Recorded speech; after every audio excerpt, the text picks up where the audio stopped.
A pleasant good day to one and all. And today we have the exclusive honor in talking a little bit with the recipient of a distinguished national award. This awardee actually needs no introduction because she is an iconic figure when it comes to EMS, force response, and the healthcare fraternity or industry. I have the distinguished honor in introducing Ms. Jacqueline Greenidge Payne, Compliance Director for the VI Department of Health, among other hats. Ms. Greenidge, welcome to our spotlight, where we are spotlighting or recognizing individuals of extreme accomplishments. Ms. Greenidge, welcome. Thank you, Mr. Bullock. It's a pleasure to be here and a pleasure to serve my community. Absolutely. And I would say that nowadays a generation is about 30 years, but you have been serving this generation with what I consider a character of servanthood. In seminary many years ago, I learned that we should be involved in servanthood, not building our own kingdoms, but building a kingdom that will help humanity. And that's what Ms. Jacqueline Greenidge Payne community is all about. So Ms. Greenidge, this award that is such a rare award, it's a rarity. I would just bring our viewing audience up to speed with this Vanguard Award. And in your letter informing you that you are the recipient of the 2024, it says the Vanguard Award. It's from the American Ambulance Association. And this award recognizes women in EMS who have served as professionals for at least 35 years. So Ms. Greenidge Payne, how do you feel coveting this national award? It's called the Vanguard Award. And I would tell the audience a little bit more about where you are going to be receiving it. But how do you feel as a straight off the bat getting this such a distinguished award? Well, first of all, it's a regular day for me. All right. Because I'm a servant of the people. Absolutely. And when I saw this email come in, I was like, I don't know this person. But then I remember that I am in the portal for the EMSC, and then sometimes I get different emails. So I said, let me open it. Absolutely. And so then when it said your nomination, you were nominated, your nomination was accepted and you win, and I'm like, nomination? Who nominated me? And, but again, I am the vessel. And reading the script here, it says that the nominee must have at least 35 years of service. And so we see that they are recognizing you for your diligence, for your tremendous service to the community. So tell us and the viewing audience, what does this award mean to you personally, and how could this be leveraged by young people? When you trained, and just a sidebar, when you trained some of the Racketeer students once, one of the youngsters said that when they grow up, they hope they could be like Miss Jackie. Now, I can't say when I grow up, but I could say that if I have to live my life over, I would like to replicate some of your outstanding characteristics and service. So now, what do you think this means to the young people who want to pursue a career in EMS and the healthcare? Well, one of the things that I would say to the young people is sit down and decide what you want to do. in life, like in my life, I've had many bumpy roads, Right. fall down, brush off, keep moving, keeping your eye on the star, Absolutely. and just keep going forward. Right. You know, and today is a wonderful day for me because I found out that my granddaughter, who is in 12th grade at Mount Vernon High School in Washington, D.C., so when she graduates next year, she's graduating with an associate because she has dual enrollment. So she'll be graduating with associate Wow. and her high school. And so she's just been accepted to do a fellowship in the Smithsonian. So I am so proud. Put your mind to it. We're not all going to get there at the same speed. Just take your time and remember that each one teach one. And sometimes we might not like what someone is saying to us. Right. And one of the things that I also tell my grandchildren is, look, if people don't care about you, they're not going to talk to you. They're not going to want to correct you because they want to see better in you. Absolutely. They want better for you. Sure. And, you know, this is going to be next year, 40 years I've been doing EMS nationwide because I started out in Texas. Right. But somebody out there loves you. Yes. Somebody out there truly cares about you.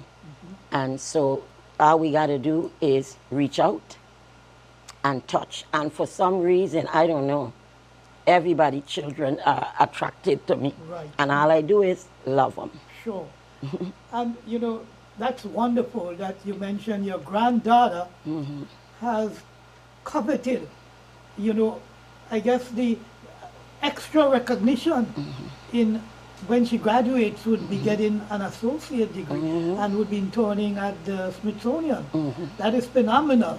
But Ms. Greenidge, one of the things that I want you to share some further details is that this coveted award doesn't come, you know, it's not a minuscule minor award. Based on my research, you might be the first recipient in the entire Virgin Islands to receive this Vanguard Award, and maybe more so one of the few individuals outside of the contiguous continental United States who would be receiving it. This is such a coveted award that I think the viewing audience, many of them might want to know, where is this award going to be conferred? And could people come along? I mean, people in the States, they might want to come. And so where and what's the date based on your information this award is going to be endowed?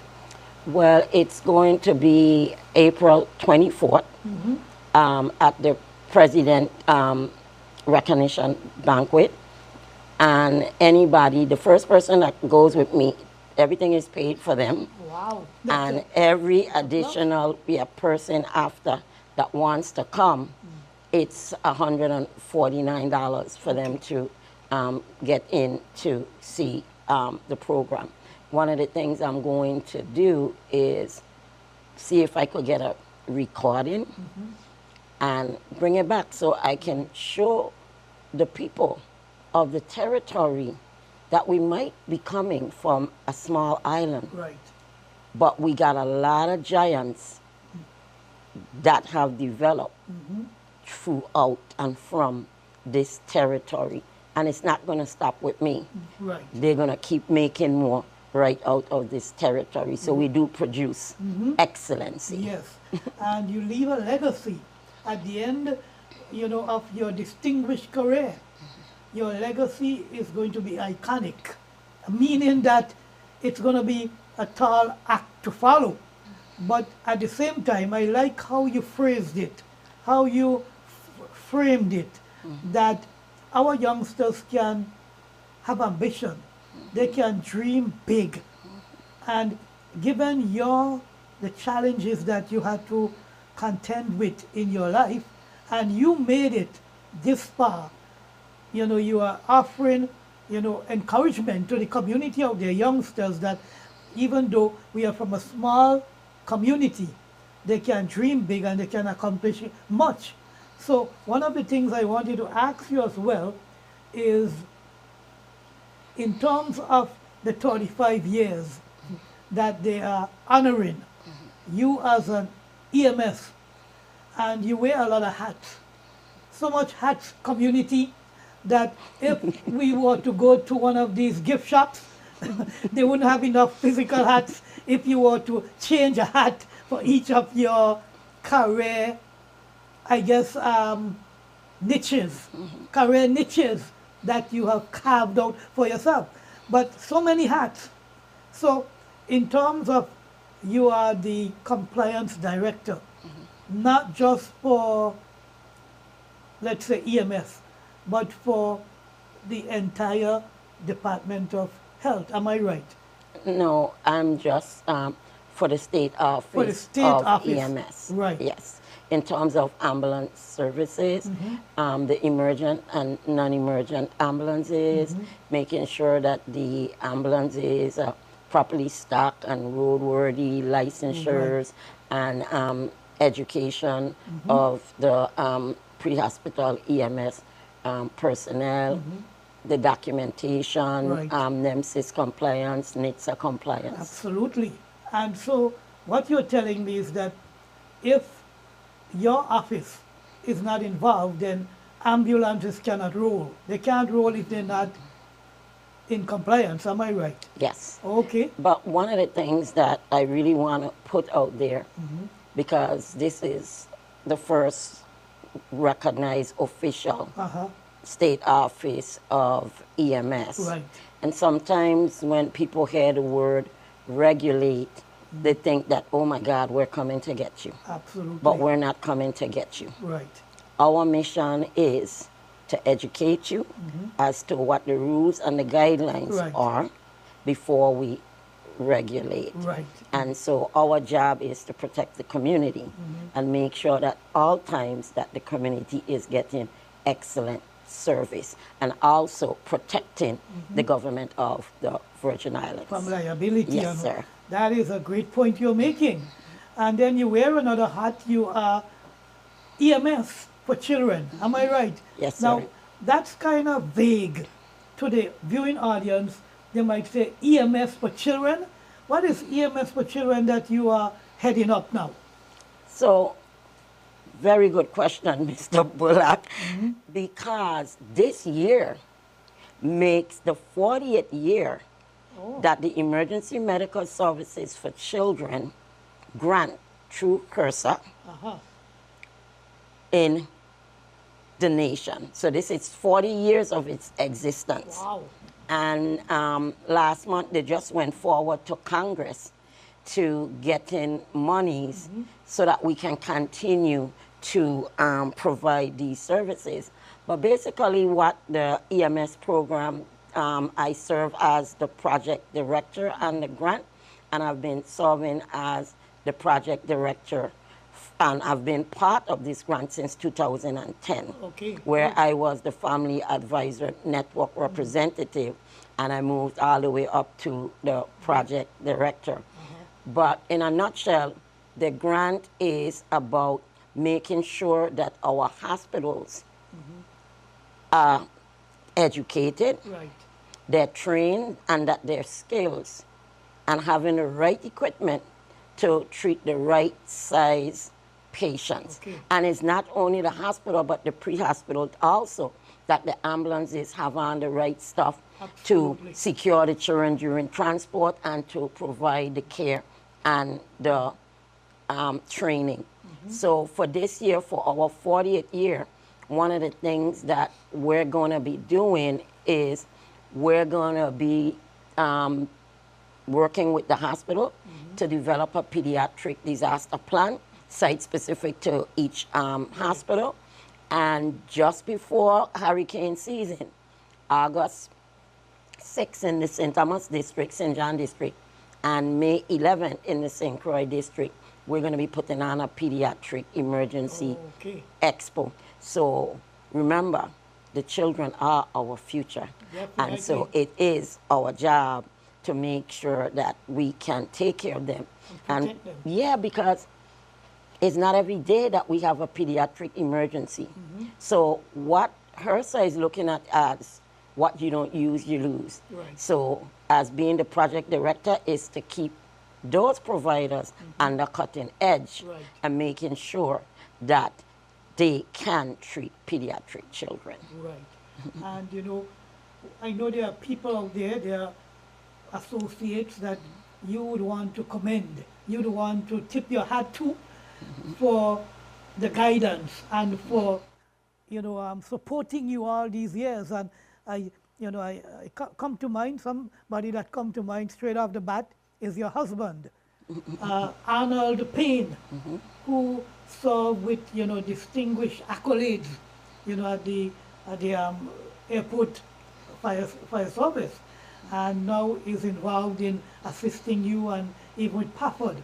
So, you know, in seminary, there's a concept called paraclete. Yes. A paraclete is somebody who assists, right, and support one in the endeavors, right? So we often say that the Holy Spirit is the paraclete for the Christian, for the believer. So in terms of your work, who are some of these paracletes, some of these individuals that come to mind that you want to thank for supporting you and for, you know, some role that they played in you coveting this iconic award? Well, first of all, I want to give thanks and praise again to the community that raised me. Right. And when I was going to nursing school in Texas many years ago, I had an instructor, and her name was Miss Evelyn. Okay. And Miss Evelyn used to say, because at that time I had 6 children when I was going to nursing school. Wow, yeah. And she was like, oh my God, Miss Jackie, How are you going to cope? how do you do this? You're making all A's, perfect attendance. Right. And so who watch these kids? I said, what, these kids? I have 8. She said, well, you just said you had 6. I said, well, my sister is in the military and she went to ANAC, so I have her 2 boys. And so it was really, really, really nice, because one of the things that Miss Evelyn, when she realized that I was from the Virgin Islands, and, you know, they used to tease me and say, oh, go back to the Virgin Islands with your grass hut and stuff like that. Yeah. And so Mr. Alridge, who was the head lead of the school, when I graduated from the school, I was the recipient of the Mary Eliza Mahoney Award. Wow, yeah. Yes. And so for those of you who don't know who Mary Eliza Mahoney is, Mary Eliza Mahoney, and you could check me, Google it, Mary Eliza Mahoney was the first African-American nurse who simultaneously struggled and overcome prejudice That's big. to becoming the first African-American nurse. Wow, So, that is big. yes. So when we get off at the camera, I'll show you my certificate. So besides Miss Mahone, I know you want to big up your husband and you know, and the crew that you work with, your compatriots, right here in the Department of Health.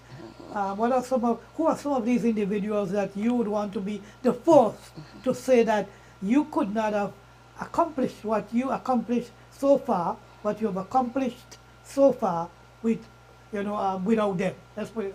Well, I will say to Mr. Arnold Payne that I am blessed that you had the parents that you had, because the type of character and man that you are. Right. They always say behind every good man is a good woman, but next to this good woman is a good man. Right. And so I really want to say thank you to my husband, and yesterday was his birthday, so happy birthday, Arnold. Yes, happy birthday, Arnold, if you're watching this. And also Miss Iota Prince. Oh, she's such a wonderful personality. Yes, Iota has been side to side with me for my 30 years here back in the Virgin Islands Right. with the government Under and the the umbrella department. of the government. Yes, and within EMS, because she Right. started out first as a volunteer Okay. before coming on. And I used to work part-time with her at Wheel Yes. Coach, transporting dialysis Yeah. patients. But it's amazing. I can be walking into Iota. She already know what I'm thinking. She can tell me Right. what it is I need done. And also, I could say, Iota, I need this done. I don't have to explain to her. She'll write it up, she'll go, she'll present it. Okay. And Wow. such an excellent... Paraclete. yes. Helper. It's Wow. like we just clicked, man. Yeah. And, you know, I hate to have to name names, Right. but I want to thank the staff, my current staff, Right. and all of the EMTs in the territory that I had an opportunity to educate And train. and to train and to touch their lives. Because, guys, what you all need to understand, us working together is not what makes us a team. Is the care we give for each other, the compassion, Definitely. the way we look out for each Right. other, and the love that we display on each other is what truly makes us a team. So from me and from my heart and from my family, I want to say thank you. Wow. And you know, Miss Greenidge, what you just said transcends any amount of money that one would receive as remuneration for a job. It is the servanthood, right? And it's the legacy that you are leaving and the networking that you're building, because remember, you're touching lives, and all your crew, your staff, and entire EMS department, you know, you had some input in their training, and whether they became paramedics or, you know, senior employees, Yeah. you had a hand in them. And so thank you again on behalf of St. Croix and the VI community. I, for one, want to say that you are, you know, you're an iconic figure when it comes to the business of EMS and healthcare. And we are eternally grateful for your service and for your unwavering support of youngsters. You know, you've trained the Team SOT when I was in charge of it. You've trained the racketeers, you've trained junior firefighters, and these are all youngsters that you are preparing for the next generation. Yeah. So kudos to you. I'm not wearing a hat, but I will tip my hat to you for your service and the tremendous input that you have made to the business of EMS and healthcare. Thank you, thank you, thank you. And I just want to say also, I really want to say thank you to St. Croix Rescue, because for 15 years, and that's where I first met you, Right. as the chairman of the board Exactly. for St. Croix Rescue. But I was the training officer over there at St. Croix Rescue. And through St. Croix Rescue, I had an opportunity where under Governor Charles Wesley Turnbull, we were selected under the United States Southern Command, Right. United States Aid to International Development. Right. And they wanted a team that had the same cultural background to travel throughout the Caribbean Right. and to train Yes. and to help them to build their EMS Right. services. So I was one of the lead The instructors. pioneers at that time. Yes. Yeah. And we went through the Caribbean, helping, I mean, from Jamaica, Suriname, Guyana, Yes. Nassau, Aruba, Wow. St. Kitts, you know, and I had an opportunity to be on tempo. They had an advertisement when we used to have tempo. Yeah, Stop the bleed. I remember that. Stop the bleed. Yes. I forgot that I did this Stop the Bleeding campaign. So we go down there to St. Kitts and I get off the plane. And they came down from the U.S. Embassy to greet us and everything. And then I hear somebody bawling, "Oh my goodness, you look the movie star." So I look me. Right. And then the next person said, "But why is the movie star?" "Oh, that's the lady that was star on Tempo." And it was too funny, Mr. Bullock. But I'm just saying, I've had so many opportunities, you know, within my life. I even would love, I don't know if where he is in the world, but if he's hearing this, Mr. Jerry Stein, that was the coordinator for EMS. Yes. And he was a coordinator here in the Virgin Islands for EMS. Bob Jones. Yes. They were on the forefront. They were the pioneers. Charles Roper. Right. All of those were distinctive people, you know. That left their mark on you. Yes, and it's amazing because I ran in on Saturday to Bob Jones. He's just here on the island. And I didn't know then that I was the recipient of this Vanguard Award. But they are all of the unsung heroes. Because, you know, one of the things that people don't realize is the nature and the characteristics of individuals in EMS is not those that go out to boast or brag. Right. And so we just do the job. You know, it's like somebody say, "Oh, Greenidge, man, you look like you're aging, you're looking good." I said, "Well, I retired, you know." They said, "No, but you still walking." I said, "Well, I retired from being Timex." Right. And I graduated and was promoted to Rolex. So I can continue taking the beating and keep clicking to doing the job of the people. Wow, that's a good one. You know, could I use that one? Sure you can. Sure you can. So again, folks, we want to say that it has been such a delight talking, chit-chatting, just conversing with Miss Greenidge Payne. And she's such an affable individual, Miss Greenidge. You know, you're not the high and mighty kind of person. You're down to earth. You walk on the same ground that we walk on. And one of the things I could say about you is that you're so down to earth. And everyone could relate with you. But now that you said that you have left your footprint in the Caribbean, as a Caribbean person, I want to say on behalf of the Caribbean, the entire Caribbean, Windward and Leeward Islands, even the Lesser Antilles, the Great Antilles, and the VI, including the British Virgin Islands and the territory here.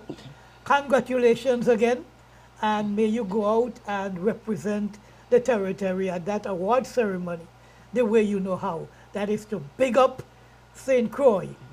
We from St. Croix, a little piece of rock, but we have big talent here, and we are very industrious, and we are very accomplishing individuals. Thank you again, and God bless you.